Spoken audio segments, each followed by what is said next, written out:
तो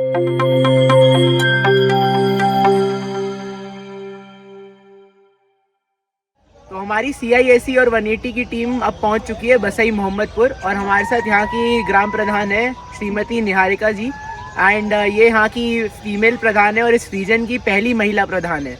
और ये एक अपने आप में ही बहुत बड़ी चेंज मेकर है, और इनका खुद का यहाँ पर खूब ऑर्गेनिक खेती करती है। वर्मी कंपोस्टिंग जैसे नई नई टेक्नोलॉजीज़ को इन्होंने यूज़ किया है, और हमारे साथ ये आज हैं। तो हम इनसे जानना चाहेंगे और इनसे पूछना चाहेंगे कि इनकी जर्नी कैसी रही है। तो निहारिका जी, सबसे पहले आप ये बताइए कि आप पहली यहाँ की महिला प्रधान हैं, तो कैसी जर्नी रही आपको, क्या क्या आपको चैलेंजेस ऑब्स्टेकल्स फेस करने पड़े कि आप यहाँ पे महिला प्रधान बन गई हैं, तो कुछ बताइए ज़रा। जैसा आपने बताया कि मेरा नाम निहारिका है, मैं ग्राम पंचायत बसी मोहम्मदपुर से ग्राम प्रधान हूँ। सबसे पहले तो ये मेरे आप तो सिटी से बिलोंग करते हो, मेरे यहाँ ग्रामीण परिवेश है, तो यहाँ पे महिलाओं का आगे निकलना बहुत बड़ी मुश्किल है। यहाँ गांव में महिलाओं को बाहर नहीं निकलने देते, घर में पर्दा के अंदर ही रहने के लिए क्या बोलते हैं सब लोग। लेकिन मेरी फैमिली ने काफ़ी सपोर्ट किया, मेरे हस्बैंड ने काफ़ी सपोर्ट किया, और तो उन्होंने कहा कि हम आपको प्रधानी का चुनाव लड़ाएंगे। तो कई गांव में सोच थी, उन्होंने कहा कि महिला कहाँ बाहर जाएगी, और प्रधानी का चुनाव लड़ा जरूर दो, लेकिन प्रधानी तो जेंट्स ही चलाती है, ऐसा माना जाता है। लेकिन मेरे यहाँ ऐसा नहीं है मैम। मेरे यहाँ ये है कि जहाँ मेरे हस्बैंड टीचर है, गवर्नमेंट है, तो वो अपना जॉब को ही ज़्यादातर देखते हैं। कासगंज में पोस्टेड हैं, तो वो सुबह जाते हैं, शाम को आ पाते हैं, तो पूरे दिन मैं ही देखती हूँ। और जहाँ भी मीटिंग होती है, कुछ भी होती है, मैं ही अटेंड करती हूँ, हर जगह मैं ही जाती हूँ, पूरा काम ही मैं ही देखती हूँ। और ज़्यादातर मैं ये सबसे ज़्यादा मेरे यहाँ जो पंचायतें थी, 2 पंचायतें बसी मोहम्मदपुर और दौखेली फर्स्ट उसमें आई थी ओडिया प्लस में। हाँ, तो मैंने सबसे पहले मैंने टारगेट दिया था DPR सर को, मैंने कहा मैं 2 महीने में सारे कंप्लीट काम करके दे दूंगी। तो मैंने 2 महीने से पहले ही कंप्लीट करके दे दिए थे मैं उनको सारे काम, DPR सर को। तो उन्होंने काफ़ी मुझे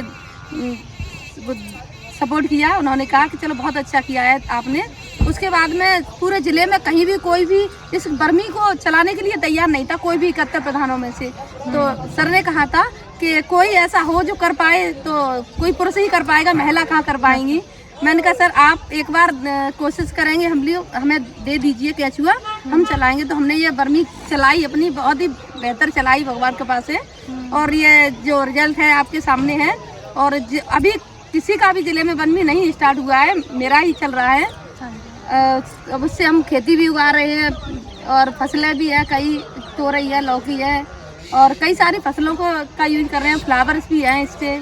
और इससे हम लोग सोचते हैं कि इससे लगभग जो बाजार से जो डाई यूरिया लाते हैं उससे यूज न करके इसे देसी खाद का यूज किया जाए, इससे हमें बीमारियों से भी बचाया जा सकता है। तो अभी आपने बताया कि जो वर्मी है वो अभी इन्हीं के खेत में हो रही है, ठीक है, तो आपको कितना समय लगता है दूसरे किसानों को इधर समझाने के लिए कि इसके कितने फ़ायदे हैं, कि फसल एक्चुअली अच्छी क्वालिटी की हो रही है? तो कितना टाइम लगा आपको दूसरे किसानों को मनाने में, और उसमें आपका कितना रोल था, आपके पति का कितना रोल था, और आपको क्या लगता है ये कब तक आपका पूरा गाँव वर्मी पे आ पाएगा? हाँ मैम, ये शुरू में क्या हुआ कि हम लोगों ने गाँव के लोगों से कहा कि इस डाई यूरिया को छोड़ो और ये जो जैविक खाद है उसको अपनाओ। तो लोग बोले कि ये डाई यूरिया के बिना खेत में फसल उगाना असंभव है, ऐसा नहीं हो सकता। हमने कहा आप कोशिश करें तो हो जाएगा। तो सबसे पहले हमने अपने छोटे से एक खेत में इसका यूज किया, तो हमने लोगों को दिखाया कि देखिए इससे कहाँ फसल कम हो रही है, खूब हो रही है, जैसी डाई यूरिया से होती है उससे बेहतर हो रही है। और फिर हमने गांव वालों को फ्री में खाद पैकेट दिए, तो उन्होंने यूज किया, उससे अब लोगों का काफ़ी विश्वास बढ़ता जा रहा है। तो आप खुद एक महिला हैं, और जैसा आपने बताया गांव के अंदर महिलाओं को थोड़ा दबकर रहने के लिए कहा जाता है, और काफ़ी समस्याओं का भी सामना करना पड़ता है। तो जब से आप प्रधान बनी है, तो आपने क्या क्या महिला सशक्तिकरण के लिए कार्य किए, ज़रा थोड़ा विस्तार से बताइए। जब से मैं प्रधान बनी हूँ तो मैंने गाँव में कहा कि देखिए मैं प्रधान बनी हूँ, मैं मीटिंग अटेंड करती हूँ, अधिकारियों से मिलती हूँ। तो ऐसा नहीं है कि मैं अगर पर्दा ही मैं बनी रहती तो मैं अधिकारियों से नहीं मिल पाती। और जो मैंने अपनी पंचायत को सबसे पहले ODA प्लस घोषित कराया, अगर ये मैं पर्दे में ही बनी रहती तो नहीं करा पाती। तो अब यहाँ पर 100% ODOP है, और कोई खुले में शौच नहीं, यहाँ सब 100% ODA प्लस है, खुले शौचालय मुक्त है, खुले में कोई नहीं जाता, सब शौचालय का ही यूज करते हैं। तो अभी शौचालय की बात हुई है, तो शौचालय से जुड़ी हुई एक बात जो महिलाओं की होती है, वो महावरी के टाइम औरतों को बहुत दिक्कतें होती हैं, कपड़ा इस्तेमाल करना पड़ता है, पैड की प्रॉपर अवेलेबिलिटी नहीं होती है। तो आपने उसके लिए इस पर्टिकुलर जो दिक्कतें हैं महिला की, उसके लिए आपने कोई काम करा है? यहाँ पे कोई समूह है जो इनके लिए देख? हाँ हाँ मैम, ये एक समूह है मेरा, विनायक समूह। उसमें एक महिला को, एक फिरोजाबाद से एक सर है, वो आते हैं, वो पैड दे के जाते हैं, वो महिलाओं को उन्हें कुछ परसेंट देती है उस महिला को, विनायक समूह को। तो वो गांव-गांव में हर महिला को समझाती हैं और पैड बांटती हैं। उसके लिए जो उसको फिर उसका निस्तारण के लिए हमने वो बनवाई है भस्मक।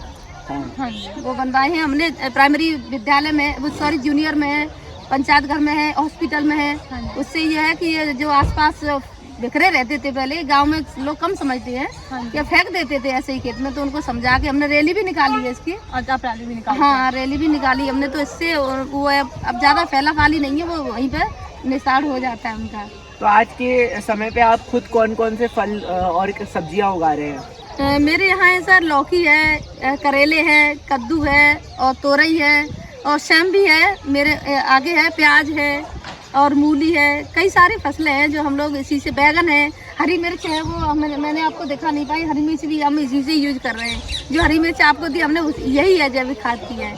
हम लोग केवल नमक लाते हैं मार्केट से, बाकी हम जैविक खाद से ही पूरी सब्जियां हम लोग अपने खाने में यूज करते हैं। तो आगे अगले 5-10 सालों में आप अभी जितना आपका टेन्योर बचा है उसके अंदर कहाँ तक देखते हैं, क्या और अभी करना बाकी है इस गांव के लिए? वैसे मैंने सर पानी, मेरी पंचायत में पानी की काफी समस्या थी, नाली में पानी इधर उधर बिखरा था, उसके लिए मैंने नालियाँ भी सही, बिल्कुल एकदम सही बनवा दी हैं और फिल्टर चैम्बर बनवाए हैं। फिल्टर चैम्बर से क्या था, और कि मेरे जो पंचायत का पूरी का पानी आता था वो तालाब में जाता था, तो तालाब में पन्नी और गंदगी सारी तालाब में ही जाती थी। उसके लिए मैंने बड़े बड़े फिल्टर चैम्बर बनवाए 4, उसमें पानी स्टेज बाई स्टेज जाके, और जाली लगी हुई है, फिल्टर मीडिया डला हुआ है, उसके बाद फिल्टर होकर तालाब में जाता है। तो तालाब में काफी स्वच्छ जल है। अब उसी का यूज हमने आरासी सेंटर बनाने में किया है, तालाब का जो जल था उसी का गौशाला बनाने में किया है। मैम, आपका जो पूरा ये जो आपका कर्तव्य है अपने गांव के प्रति, ये हमें देख के बहुत हम इंस्पायर हो रहे हैं, बहुत अच्छा लग रहा है सुन के। आप आगे क्या चाहती हैं? अब इस गांव में आगे किस जगह आपको लगता है सबसे ज़रूरी है काम होना? और एक लास्ट चीज़ जो आप हमारी ऑडियंस को बताना चाहेंगे, एज फीमेल प्रधान जो अपने ग्राम के लिए काम कर रही है, आप क्या और महिला प्रधान बने, ऐसा कुछ मोटिवेशन और खुद दीजिए हमारे चैनल के माध्यम से। मैं कहना चाहूँगी कि महिलाओं को कई सारी समस्या ऐसी है जो महिलाएं से ही कर सकती है। अगर घर में अगर कोई, जैसे छोटी सी बात ले लीजिए आप, ये जल है, जल ज़्यादातर से महिलाएं यूज करती हैं, महिलाएं ज़्यादा फैलाती हैं। तो हम अगर महिला है तो वो घर में जाकर भी महिला को समझा सकती है कि ये पानी जो आप वेस्ट कर रही हो कम वेस्ट किया जाए, और खाना जो बना रही हो आप, खाना अच्छा बनाया जाए, और ऐसी जैविक खेती आप मोटिवेट करो पुरुषों को, तो वो जैविक खेती उगाएंगे। और बाकी कई सारी ऐसी समस्याएं जो ज़्यादातर महिलाएं डील करती हैं। तो जैसा कि आपने देखा, हमारे साथ निहारिका जी थी जो अपने क्षेत्र की पहली महिला प्रधान है। जब एक महिला मोर्चा संभालती है तो उसका परिणाम कुछ इसी प्रकार से होता है कि आपको हर एक प्रकार का कार्य देखने को मिलता है, चाहे वो एग्रीकल्चर से रिलेटेड हो, चाहे वो डेवलपमेंट से हो। हम और कई गाँवों में भी देख गए हैं, लेकिन हमने अभी तक ये चीज़ नहीं सुनी कि आप जाली लगा करके वेस्ट का डिफरेंट टाइप और स्टेजेस में भी ट्रीटमेंट करा रही हैं। ये एक बहुत आगे की सोच है। इसी प्रकार से हम चाहेंगे कि और भी महिलाएं जो इस वीडियो के माध्यम से हमें सुन रहे हैं, वो आएँ और आगे बढ़ करके प्रधानी की तरफ जाएं, और जो परंपरागत चल रहा है कि प्रधानी का कार्य सिर्फ पुरुष संभालेगा, वो ना हो। और जो अभी जैसे चल रहा है अन्य प्रधान क्षेत्र के अंदर, जहाँ पे प्रधान बन तो जाती है लेकिन फिर प्रधान पति का जो कंसेप्ट है वो बीच में आ जाता है। तो ये हमें देख करके बहुत खुशी हुई कि ये खुद एक्टिव रोल के साथ आगे बढ़ रही है। आप जुड़े रहिए CISE और 180 के साथ ऐसी और कई वीडियोस के लिए।